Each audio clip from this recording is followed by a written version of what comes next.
नमस्कार दोस्तों, स्वागत है आप सभी का आपके अपने YouTube चैनल संकल्प एकेडमी में। और मैं चांद कुरैशी आज आपके लिए लाया हूं सत्ता के वैकल्पिक केंद्र का पार्ट 2।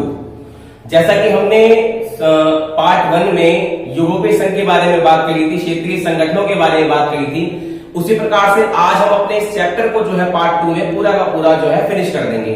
क्योंकि टाइम हमारे पास कम है और सीबीएसई बोर्ड का टाइम है, तो समय ज्यादा व्यर्थ ना करते हुए कोशिश यही रहेगी कि जल्दी से जल्दी ज्यादा से ज्यादा वीडियोस आप तक पहुंचे और आपको जितना हो सके हम अच्छे से अच्छे क्वेश्चन जो है प्रोवाइड कराएं, ताकि आप अपनी बहुत ही ज्यादा बेहतर तैयारी कर सकें। तो ज्यादा समय बर्बाद ना करते हुए आज जो है हम यूरोपीय संघ का जो थोड़ा सा हमारा रह गया था हिस्सा जो रह गया था उसको हम आज पूरा करेंगे।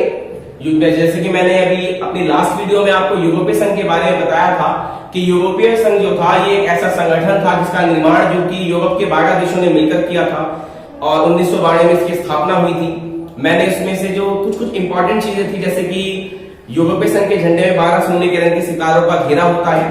1948 की मार्शल योजना के तहत जो यूरोपीय संघ को आर्थिक सहायता मिली। 1992 की मास्ट्रिक्ट संधि जिसके द्वारा यूरोपीय संघ का निर्माण हुआ, उसमें एक विदेश नीति, सुरक्षा नीति, एक स्थापना दिवस, एक राष्ट्रीय गान, एक मुद्रा यूरो आदि शर्तें स्वीकार की गई थी। ये सारी चीजें हमने कहीं ना कहीं पिछले जो है वीडियो में पढ़ा था।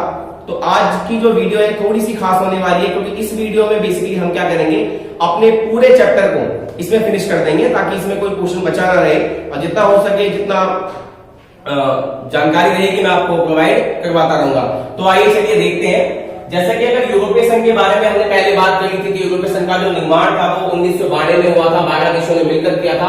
और एक खास बात मैंने इसमें ये भी बताई थी कि ब्रिटेन जो है इससे अलग हो चुका है, और मैंने बता दिया था कि वो 2020 में इसमें इस संगठन से बिल्कुल आउट हो चुका है। ठीक है ना। तो आगे आइए बात करते हैं सैन्य क्षेत्र की, कि अगर हम यूरोपीय संघ की सफलता की बात करते हैं, बेसिकली आपसे क्वेश्चन पूछ सकता है कि यूरोपीय संघ की जो सफलता है, सफलता पूछ ले, चाहे आपसे वो उपलब्धियां पूछ ले या बेसिकली वो कहां प्रभावशाली है, ये यदि वो आपसे पूछ ले तो दो चीजों पे बात करता है। एक तो बात करता है सैन्य क्षेत्र में और दूसरा बात करता है आर्थिक क्षेत्र में, कि भाई यूरोपीय संघ के बारे में सैन्य क्षेत्र में और आर्थिक क्षेत्र में बात करनी है कि भाई वो कहां पर कितना सफल हुआ है, कितना प्रभावशाली है। तो पहले शुरू करते हैं सैन्य क्षेत्र से। अगर सैन्य क्षेत्र की बात करी जाए तो अंतरिक्ष विज्ञान में, संचार कम्युनिकेशन टेक्नोलॉजी में वर्ल्ड में दूसरे स्थान पर यूरोपीय संघ है। जहां अगर हम बात करें नंबर 1 की, तो नंबर 1 पे तो अमेरिका हमेशा आता है, लेकिन यूरोपीय संघ यूरोप को ये दुनिया का एकमात्र ऐसा संगठन है, इसमें 12 शक्तिशाली राष्ट्र भी शामिल है कहीं ना कहीं, जिन्होंने इसकी स्थापना की थी। तो इनकी टेक्नोलॉजी अंतरिक्ष विज्ञान में, संचार तकनीक में दूसरे स्थान पर आती है। क्लियर हुआ। आगे आते हैं। अगर हम यूरोपीय संघ के सदस्यों की बात करते हैं, मैंने इसमें से बता दूंगा अभी आपको कि फ्रांस के पास जैसे वीटो पावर है। अगर आप एनसीईआरटी पढ़ोगे तो एनसीईआरटी में ब्रिटेन भी है। अगर मैं चाहता तो ब्रिटेन लिख देता, बट जैसा अभी करंट का हमारे पास डाटा है, पता है कि ब्रिटेन यूरोपीय संघ का सदस्य अब नहीं है, तो इसलिए ब्रिटेन यहाँ पे नहीं लिखा है मैंने। फ्रांस के पास वीटो पावर का होना, अगर वीटो पावर क्या होती है आपको पता होगा। यूएनओ के 5 स्थायी सदस्य हैं, अमेरिका, फ्रांस, ब्रिटेन, रूस और चीन, जिसमें से फ्रांस यूरोपीय संघ का एकमात्र ऐसा सदस्य है। पहले 2 थे लेकिन अब फ्रांस है जिसके पास वीटो पावर है। अपनी वीटो पावर के बल पर वो अमेरिका के किसी भी प्रस्ताव को यूएनओ में ठुकरा सकता है, यानी उसकी बात को नकार सकता है। फिर फ्रांस यूएनओ का एक स्थायी सदस्य है, परमानेंट मेंबर है। अब आपको पता हो उसमें अस्थायी और स्थायी दोनों ही बैठे रहते हैं। तो फ्रांस जो है यूएनओ का एक स्थायी सदस्य है। ठीक है ना। यूएनओ का अगर हम बात करें यूरोपीय संघ की, तो यूरोपीय संघ के बाद 550 से अधिक क्या है, परमाणु हथियार है, जो इसकी बेजोड़ ताकत का कहीं ना कहीं अनुभव और एहसास कराते हैं। दुनिया की दूसरी सबसे बड़ी सेना किसकी है, यूरोपीय संघ की है, जिसका वार्षिक सालाना बजट अमेरिका के बाद सबसे अधिक है। अगर आप एनसीईआरटी देखेंगे तो एनसीईआरटी के चैप्टर में आपको बेसिकली एक मिसाइल, 2 मिसाइलें मिलेंगी, मिसाइलें बना रखी होंगी, उसमें आप देखोगे ना अगर ध्यान से, तो उन मिसाइलों में बेसिकली दोनों साइड में, एक साइड तो अमेरिका के बारे में बता रखा होगा और एक साइड जो है 12 देशों के बारे में बता रखा होता है। यहाँ 12 देश होंगे बेसिकली, ठीक है ना। तो उनका पूरा सैन्य खर्चा टोटल जो है वो सारा बता रखा होगा। तो वहां अमेरिका यूरोपीय संघ की तुलना की गई है कि अमेरिका, अगर अमेरिका की बात की जाए कि भाई अमेरिका जो है अपने सेना पर 455.9 अरब डॉलर खर्च करता है। कितना? 455.9 अरब डॉलर। तो उसी प्रकार ये 12 देश जो यूरोपीय संघ के, ये करते हैं 449.4 अरब डॉलर, यानी अमेरिका के बाद दूसरा सबसे बड़ा जो सैनिक बजट है वो किसका है, यूरोपीय संघ का है। ठीक है ना, तो ये तो बात हो गई इसकी, हमने सैनिक क्षेत्र की बात करी। अब हम बात करते हैं आर्थिक क्षेत्र की। आपको पता होगा कि यूरोपीय संघ की जो मुद्रा है वो है बेसिकली यूरो, और अमेरिका की मुद्रा कौन सी है, डॉलर है। तो यूरो मुद्रा का चलन इतना ज्यादा हो रहा है कि आने वाले समय में हो सकता है वो अमेरिकी डॉलर के लिए कहीं ना कहीं खतरा बन सकती है। यूरो मुद्रा अमेरिकी डॉलर के लिए खतरा बन सकती है क्योंकि उसका चलन कहीं ना कहीं ज्यादा हो रहा है। फिर आगे आता है विश्व की सबसे बड़ी अर्थव्यवस्था किसकी है, यूरोपीय संघ की। अगर डेवलपमेंट की बात करी जाए, एक डेवलपमेंट कि भाई कितनी तेजी से विकास कर रहा है, कितना ज्यादा आगे बढ़ रहा है, तो यूरोपीय संघ आगे बढ़ रहा है, तो उसकी अर्थव्यवस्था विश्व की सबसे बड़ी अर्थव्यवस्था है। अगर हम बात करें जीडीपी की, तो जीडीपी जो है ग्रोस डोमेस्टिक प्रोडक्ट, सकल घरेलू उत्पाद, ये 2005 में 12,000 अरब डॉलर जो है आंका गया था इसका यूरोपीय संघ का। और अगर बात करें हम विश्व व्यापार में, तो विश्व व्यापार में अमेरिका से 3 गुना ज्यादा हिस्सेदारी है। मिसाल 15% के आसपास अमेरिका की है और 15 की है 45, तो 45% किसकी है, यूरोपीय संघ की, अमेरिका से 3 गुना ज्यादा। तो ये भी इसकी बेजोड़ ताकत का कहीं ना कहीं अनुभव कराता है। अब बात करते हैं डब्ल्यूटीओ की। डब्ल्यूटीओ क्या है, डब्ल्यूटीओ है विश्व व्यापार संगठन, वर्ल्ड ट्रेड ऑर्गेनाइजेशन। तो डब्ल्यूटीओ में एक संगठन के रूप में कार्य करना, यानी कि एग्जांपल अगर मान लो कि डब्ल्यूटीओ की एक बैठक हो रही है, उस बैठक में देशों ने कुछ अपने प्रस्ताव रखे, अमेरिका ने कोई प्रस्ताव रखा, तो बात कभी एक की नहीं मानी जाएगी, बात मानी जाएगी जब संगठन या कई सारे देश एक बात के प्रति अपनी सहमति दिखा रहे हैं। तो ये ज्यादातर जो देश है यूरोपीय संघ के डब्ल्यूटीओ के मेंबर है बेसिकली, तो ये अपनी बात जब वहां रखते हैं तो इनकी बात वहां पे आसानी से मान ली जाती है। तो इस संगठन के रूप में डब्ल्यूटीओ में ये सारे देश संगठन के रूप में कार्य करते हैं, एक बात रखते हैं, सारे मिलकर रखते हैं। तो इसीलिए कहीं ना कहीं ये जो हमने पढ़ा ये इसकी सैनिक और आर्थिक सफलता का आभास कराते हैं। और आगे चलते हैं, यूरोपीय संघ की अगर बात करी जाए असफलता या चुनौतियों की, तो इसके बारे में मैं बात बता दूं आपको, ये कहीं ना कहीं थोड़ा सा इंपॉर्टेंट है कि संविधान बनाने में अब तक असफल रहा है यूरोपीय संघ। इसका संविधान आज तक नहीं बना है। यूरोपीय संघ की बात करी जाए तो यूरोपीय संघ एक ऐसा संगठन है, इसका स्थापना दिवस है, एक विदेश नीति है, एक सुरक्षा नीति है, एक झंडा है और एक मुद्रा यूरो भी है, लेकिन इन्होंने आज तक संविधान नहीं बनाया, संविधान बनाने में असफल रहा है और ये इसकी असफलता है। ठीक है ना, कुछ देश जो है यूरोपीय संघ के वो यूरो मुद्रा को लागू करने में असहमति दिखा रहे हैं, वो नहीं चाहते कि यूरो मुद्रा जो है वो लागू करें, वो अपनी कोई और करेंसी जो है उसको बढ़ावा देना चाहते हैं कि उनकी कोई और मुद्रा लागू हो उनके देश में। फिर आते हैं कुछ देशों द्वारा अलग विदेश नीति का अपनाना। अलग विदेश नीति मतलब कि यूरोपीय संघ से कुछ देश अलग होना चाहते हैं या अपना अलग काम करना चाहते हैं, अलग होकर चलना चाहते हैं, जैसे कि ब्रिटेन इससे अलग हो चुका है। तो यही जो है अभी तक यूरोपीय संघ की असफलता है, चुनौतियां है। तो अभी हमने यहाँ पर यूरोपीय संघ की सैनिक व्यवस्था और आर्थिक क्षेत्र की बात करी, उसकी असफलता की बात करी। अब हम इसमें से बात करते हैं चीन के बारे में। तो चलिए समय को ज्यादा ना गवाते हुए चीन की तरफ चलते हैं।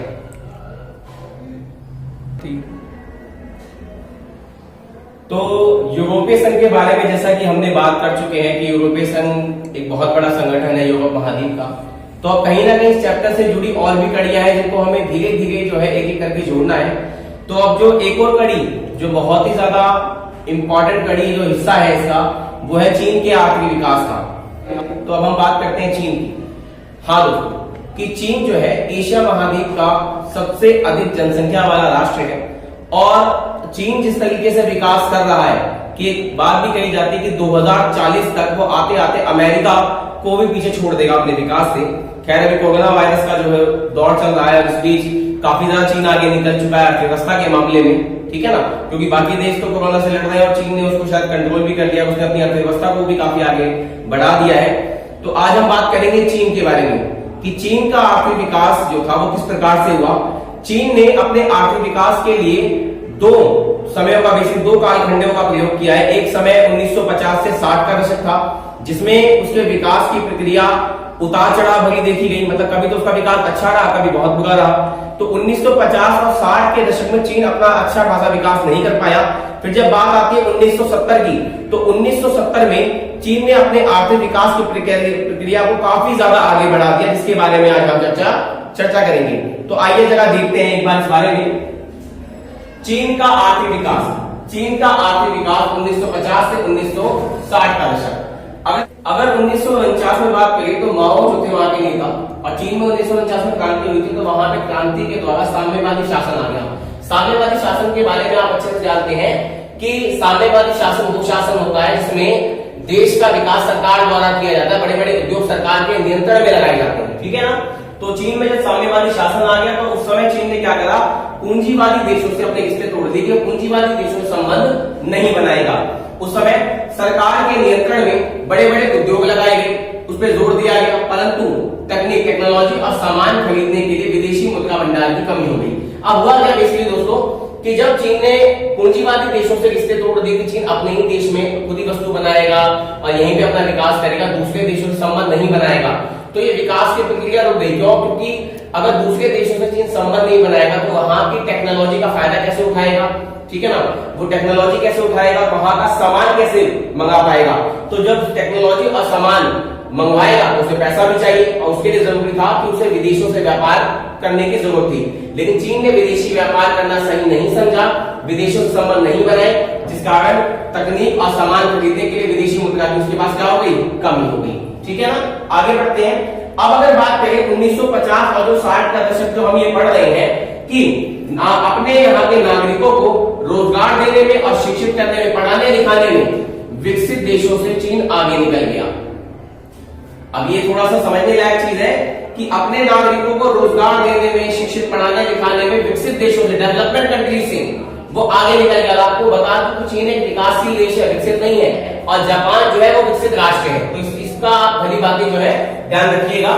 तो अब यहाँ पे चीन ने क्या करा, अपने लोगों को रोजगार दिया, पढ़ाया लिखाया और विकसित देशों से आगे निकल गया, पश्चिमी देशों से भी आगे निकल गया। लेकिन विकास का यह चरण भी उसके लिए हानिकारक साबित हुआ। क्यों? क्योंकि जनसंख्या अधिक थी, इसलिए ये विकास क्या हुआ, नकारात्मक साबित हुआ, इस पे पानी फिर गया, क्योंकि ज्यादा लोगों को रोजगार नहीं दे पाया, ठीक है ना, न सबको पढ़ा लिखा पाया, क्योंकि जनसंख्या बहुत ज्यादा थी। अब आती है कि खेती की पैदावार उद्योगों की जरूरतों को पूरा नहीं कर पा रही थी। आपको पता होगा कि एशिया महाद्वीप में चीन में अत्यधिक जनसंख्या है और जनसंख्या के कारण उद्योगों की जो डिमांड है वो बहुत ज्यादा है, उद्योगों की डिमांड बहुत ज्यादा है, और कच्चा माल कहां से आएगा, खेती बाड़ी कृषि से आएगा। तो खेती की पैदावार इतनी नहीं हो रही थी कि वो उद्योगों की जो डिमांड है उसको पूरा कर पाए। तो उस कारण चीन में क्या आ गया, चीन में उस समय आर्थिक संकट आ गया, तो ये विकास भी सही नहीं रहा। तो 1950 और 60 के दशक में चीन ने विकास करने की कोशिश तो करी, परंतु ये विकास उसके लिए सही साबित नहीं हो पाया, उसका विकास नहीं हुआ, ठीक है ना। तो यहां तक आपको समझ में आ गया होगा। अब बात करते हैं 1970 के बाद चीन कि 1970 के दशक के पश्चात चीन का आर्थिक विकास। अगर एग्जाम पर्पस पे देखा जाए तो ये वाला क्वेश्चन जो है आपका मोस्ट इंपोर्टेंट है, इसका आधा हिस्सा महादेश के बारे में हम वहां पढ़ेंगे, ठीक है ना। तो यहाँ से शुरू करते हैं, मैं लिख देता हूँ, ये मोस्ट इंपोर्टेंट है, तो इसका खास ख्याल रखिएगा, ठीक है ना। तो 1970 के पश्चात चीन ने अपनी आर्थिक विकास को कैसे आगे बढ़ाया, तो चलिए वो देखते हैं।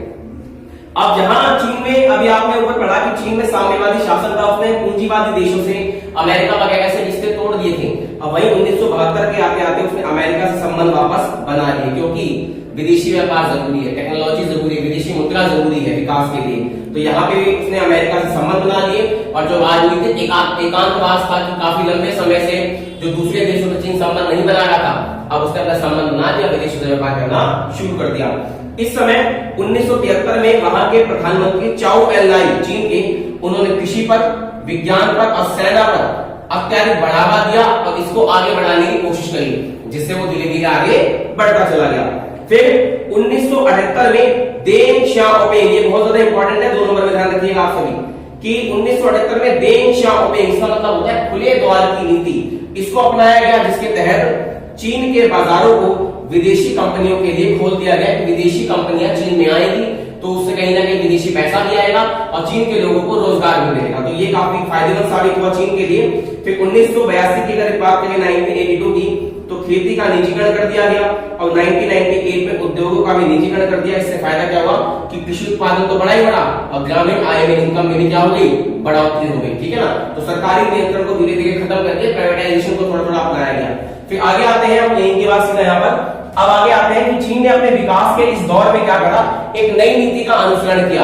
अब उस नीति का नाम है सेज। सेज के बारे में मैं आपको बता दूं, उसका नाम होता है स्पेशल इकोनॉमिक जोन, ठीक है ना। हिंदी में इसको हम बोलते हैं विशेष आर्थिक क्षेत्र। तो इस समय चीन ने क्या करा, सेज नीति को अपनाया। भारत ने भी ये नीति चीन से अडॉप्ट की है। इसमें होता क्या है बेसिकली कि चीन एक देश जो होता है, इस नीति के तहत सेज एक ऐसी नीति होती है जिसमें एक देश क्या करता है, अपने किसी एक पर्टिकुलर किसी राज्य में या क्षेत्र में एक एरिया सिलेक्ट करता है, उस एरिया में ये कंपनी लगाते हैं। जैसे चीन है, तो चीन ने अपने कई शहरों में एक एक कंपनी खोल रखी है, ठीक है ना। तो वो कंपनी क्या करती है, वो कंपनी यहाँ पे कुछ वस्तुओं का निर्माण करती है। कोई भी वस्तु मान लो, एग्जाम्पल मान लो कि भारत है, भारत में रक्षाबंधन पे राखी का बड़ा चलन है, ठीक है ना। तो अगर मान लो चीन की एक कंपनी है, वो वहां पे राखी बनाती है, और वो राखियां उसने बनाई 2 करोड़ 5 करोड़ जो भी राखियां बनाई, ठीक है ना।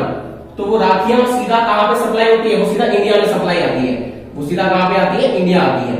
और इंडिया में अगर मैं कहूं एक राखी पर भी चीन 3 रुपए फायदा कमा रहा है, तो अगर 2 करोड़ राखियां भी आगे तो आप कुछ जानते हो कि कितना पैसा हो गया, ठीक है ना।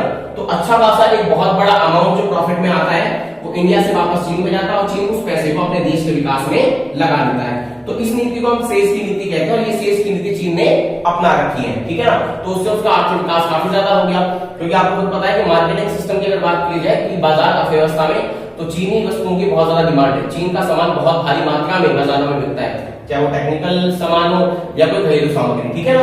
अब आगे आते हैं 2001 में। तो 2001 में चीन जो था वो WTO यानी कि विश्व व्यापार संगठन में शामिल हो गया, जिससे उसका विकास और भी ज्यादा बढ़ता चला गया।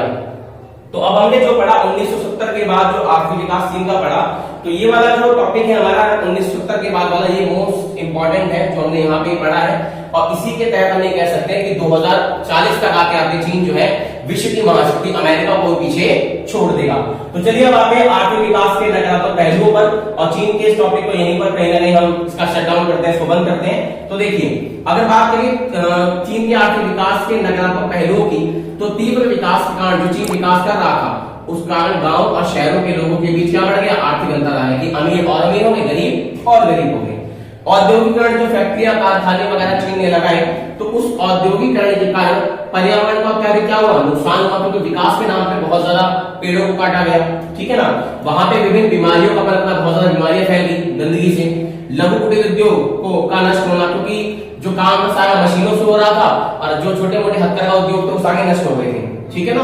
बेरोजगारी के कारण, सारा काम मशीनों से हो रहा था, तो उससे अपराधीकरण को बढ़ावा मिला, क्योंकि व्यक्ति बेरोजगार हो गए थे। अब भ्रष्टाचार को बढ़ावा मिला, क्योंकि लोगों के पास इनकम का कोई स्रोत नहीं रह गया था। अगर बात करें उद्योग नीति की, चीन ने जो उद्योग नीति अपनाई थी, जो विकास की प्रक्रिया को अपनाया था, उसके कारण 10 करोड़ व्यक्ति वहां पर क्या हो गए थे, बेरोजगार हो गए थे। तो ये चीन के नकारात्मक पहलू थे। अगर हम एग्जाम के पर्पज से देखिए तो ध्यान रखिएगा आप सभी, ये छोटे छोटे क्वेश्चन जो यहाँ पर मैंने थोड़े बहुत आपको बताए होंगे, जैसे कि यहाँ पे 1978 वाला देन शाओपिंग खुले द्वार की नीति, ये थोड़ा सा इंपॉर्टेंट है। और यहाँ पे सेज नीति के बारे में, और 2001 में चीन जो WTO में शामिल हो गया, ये एग्जाम पर्पज पे 1 या 2 नंबर की बहुत ही शॉर्ट इंपॉर्टेंट क्वेश्चन है, तो इसका थोड़ा आप ध्यान रखिएगा। तो अब यहाँ पे हमारा चीन का जो टॉपिक था ये तो फिलहाल हमारा खत्म होता है। तो चलिए हम आगे चलते हैं अपने एक और नए टॉपिक की तरफ। अब कौन सा आएगा, हमारा आएगा आसियान।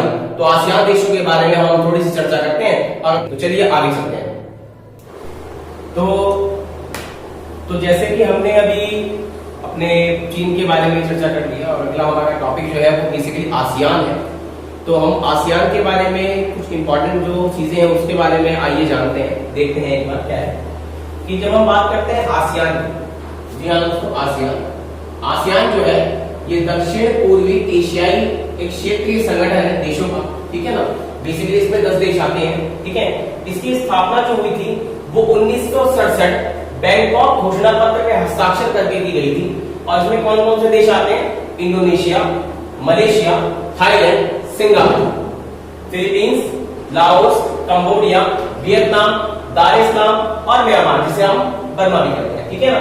और इन सभी 10 देशों का जो आसियान संगठन जो बना है, इनका जो प्रतीक चिन्ह है वो है धान की 10 बालियां। ये 1 नंबर का क्वेश्चन है, मोस्ट इंपॉर्टेंट, कि धान की 10 बालियां जो है ये किसका प्रतीक है, ये आसियान संगठन का प्रतीक है।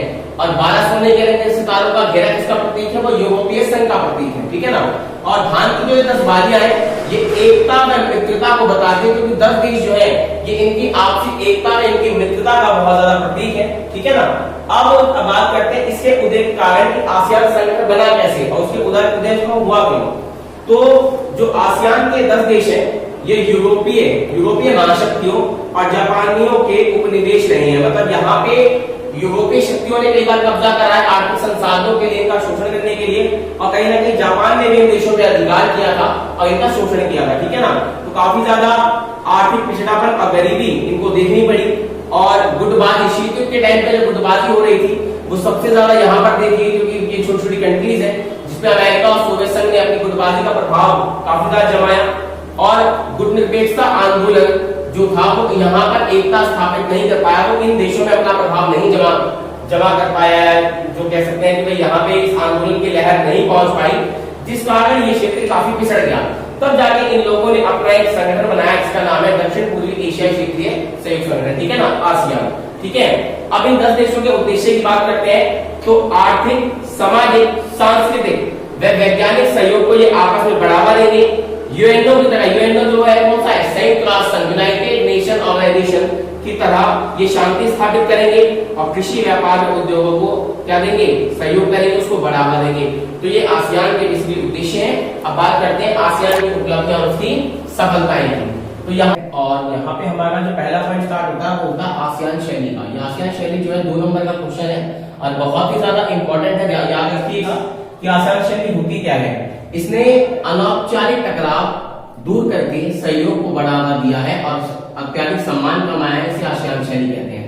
मतलब आपसी टकरावों को, झगड़ों को भुला करके आपसी सहयोग को बढ़ावा दिया है और अत्यधिक यश कमाया है, सम्मान कमाया है दुनिया में, तो इसे ही आसियान शैली कहा जाता है। और आसियान देशों की बात करें तो आसियान देशों की सुरक्षा और विदेश नीति में तालमेल के लिए एक क्षेत्रीय मंच की स्थापना की गई है ताकि इन सभी देशों की एक सुरक्षा नीति और एक जैसी विदेश नीति स्थापित हो सके। फिर 1998 में स्वतंत्र व्यापार के लिए 10 देशों में आफ्टा, यानी कि इसका मतलब होता है एरिया फ्री ट्रेड एरिया, और अगर हिंदी में बात करते हैं तो क्षेत्रीय मुक्त व्यापार क्षेत्र, क्षेत्रीय मुक्त व्यापार क्षेत्र को बढ़ावा दिया गया ताकि 10 देशों में जो व्यापार है वो मुक्त रूप से हो सके। वर्ष 2003 में जो आसियान देशों की जीडीपी थी वो $700 अरब आंकी गई थी, जो कि सालाना 4% की वार्षिक दर से प्रतिवर्ष बढ़ रहा है, ठीक है ना, जीडीपी। और वर्ष 2003 में आसियान के 3 स्तंभ स्थापित किए गए। एक तो आसियान आर्थिक समुदाय कि 10 देशों की आर्थिक नीति एक जैसी हो, सामाजिक व सांस्कृतिक समुदाय कि 10 देशों में सामाजिक सांस्कृतिक जो कल्चर है वो एक जैसा रहे, मिला जुला रहे, और एक आसियान सुरक्षा समुदाय के 10 देशों में जो सुरक्षा नीति है वो एक जैसी चले, ठीक है ना। फिर अब अमेरिका और चीन जैसे देशों ने इनसे, आसियान देशों से बातचीत शुरू कर दी है। और अगर आप एशिया के नक्शे को देखेंगे तो बहुत छोटे छोटे देश हैं, लेकिन जब कहते हैं ना कि अनेकता में एकता, कि अगर जब ये छोटे छोटे देश हैं, अगर हम एक देश की बात करें तो उसको नजरअंदाज किया जा सकता है, लेकिन एक जगह पे 10 देशों को नजरअंदाज नहीं किया जा सकता। तो इसीलिए बड़े बड़े देश जो महाशक्ति अमेरिका और चीन ने इनसे बातचीत करना शुरू कर दी है, और विश्व की शक्तियों को ये एक राजनीतिक मंच उपलब्ध करवाता है कि बड़ी बड़ी शक्तियां आकर इनसे बातचीत करती हैं। और इसमें एक विजन 2020 यानी विजन 2020 का एक लक्ष्य रखा गया था कि 2020 तक जो ये आसियान देश हैं ये टकराव की जगह अपने आपसी विवादों को बातचीत के द्वारा सुलझाएंगे, बातचीत को ही बढ़ावा देंगे। तो ये दोस्तों हमने बात करी आसियान की उपलब्धियों की। अब इसकी थोड़ी सी जो और कड़ी बची है उसको थोड़ा सा और देख लेते। चलिए अब थोड़ी सी जो आगे रह गया उस पर नजर डालते हैं एक बार। तो दोस्तों अब कहीं ना कहीं हमारा जो टॉपिक है अब ये अंत की ओर है, तो आइए इस टॉपिक को जो है मिलकर जरा खत्म करते हैं। अब बात करते हैं आसियान के समक्ष चुनौतियों की। अगर आप आसियान देशों की बात करें तो आतंकवाद सबसे ज्यादा यहाँ पर आतंकवाद प्रभावित देश है, आतंकवाद बहुत ज्यादा है, आतंकवाद का सामना करना पड़ रहा है, जो बहुत बड़ी चुनौती है। इंडोनेशिया और मलेशिया में सांप्रदायिक दंगे व कट्टरता, क्यों? क्योंकि बेसिकली यहाँ पे बौद्ध धर्म को मानने वाले और कहीं ना कहीं मुस्लिम धर्म को मानने वाले लोग रहते हैं, तो सांप्रदायिक दंगे व कट्टरता बहुत ज्यादा है। प्राकृतिक विपदा का सामना इस दक्षिण एशिया के क्षेत्र को कहीं ना कहीं करना पड़ रहा है। आर्थिक संकट का सामना इन देशों को करना पड़ रहा है। गरीबी, भुखमरी व बेरोजगारी अत्यधिक यहाँ देखने को मिलती है, ठीक है ना। तो आशा करता हूँ यहाँ तक आप सभी को समझ में आया होगा। अब बात करते हैं आसियान में भारत की भूमिका। ये कहीं ना कहीं मोस्ट इंपॉर्टेंट है, तो इसका आप ध्यान रखिएगा, ये मोस्ट इंपॉर्टेंट है ये वाला टॉपिक हमारा। अगर आप आसियान देशों में भारत की भूमिका की बात करते हैं तो 1991 में भारत द्वारा पूर्व की ओर चलो की नीति को अपनाया गया, जिसके तहत आसियान भी इस नीति का हिस्सा है। तो भारत पूर्वी देशों के साथ अपने संबंधों को मधुर बना रहा है, अच्छे बना रहा है, जिसमें आसियान देशों को भी शामिल किया जाता है, ठीक है ना। 1996 में भारत को पूर्ण वार्ताकार का दर्जा आसियान में प्राप्त हुआ है कि आसियान देशों के समक्ष भारत भी कहीं ना कहीं अपनी बातें रख सकता है खुलकर। भारत के साथ आसियान देशों का 30,000 करोड़ का वार्षिक व्यापार सालाना चलता है, ठीक है। और आसियान के 2 देशों के साथ भारत का मुक्त व्यापार है, मैंने इनको शॉर्ट में लिख रखा है ST, यानी कि अगर बात करें तो S फॉर हमारा हो गया सिंगापुर और T से हमारा हो गया सीधा थाईलैंड। तो ये आसियान के ऐसे 2 देश हैं जिनके साथ भारत का मुक्त व्यापार होता है। तो बेसिकली ये हमारा जो चैप्टर है, ये हमारा प्रैक्टिकल जो है इतना हमारा खत्म हुआ है। मैंने इसमें आपको कई सारे इंपॉर्टेंट क्वेश्चन जो है वो आपको बताए हैं और आशा करता हूं कि आप सभी को ये चीजें पसंद भी आई होंगी, वीडियो अच्छी लगी होंगी। अगर वीडियो अच्छी लगती है तो उसको लाइक करें, इसको शेयर करें और कमेंट बॉक्स में कमेंट करें और बताइए कि भाई वीडियो कैसी लगी। और आप जैसे हमें प्रतिक्रिया देंगे वीडियोस के प्रति कि अपना बताएंगे भाई कि रुझान की भाई ऐसा जो भी आपको टॉपिक चाहिए या जिस भी चैप्टर के ऊपर वीडियो चाहिए तो हम जल्दी से जल्दी इस वीडियो को आपको प्रोवाइड कराएंगे। मिलते हैं अगली वीडियो के लिए, तो आज के लिए इतना ही, धन्यवाद।